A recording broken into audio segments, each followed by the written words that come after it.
过年前后，有诈骗集团利用通讯软体 LINE 来发送假的红包消息，鼓民众来提供告知。立委就呼吁政府要加强广告的源头管理，减少诈骗。因为行政院打早办公室嘛表示，希望在本会期就会当甲反制诈骗的专法送入去立法院。诈骗的手法真侪种，有诈骗集团伫春节期间用来发假红包的消息，骗民众起点，借机会骗民众的告知。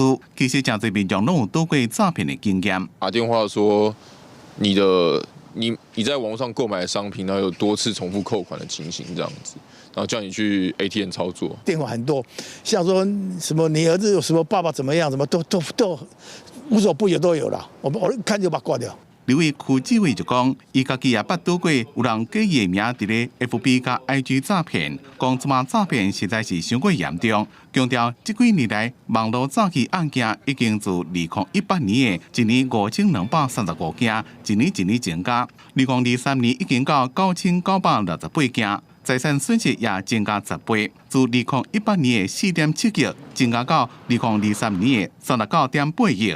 区志伟也提出3项诉求。要求行政部门要强化打击诈骗。社群网站的这个广告上架，从源头做管理，检举的平台应该要广为周知。打诈专法这个会期赶快行政院会赶快通过。哪些名人容易被冒名，然后有哪些可疑的刊播业者的资讯，我们也都有定期每个月去提供给平台业者，让他们去做广告审查的一个参考。行政院打击诈骗办公室主任李宪明讲，各部会针对打击诈骗专法已经伫咧积极检讨，希望这个会期就能送立法院。刑事局是呼吁民众，若拄到疑似诈骗，会当先卡105，或者是用105全民防诈骗网咨询加检举。未来也会积极建立多管道下架制度，让民众会当远离诈骗。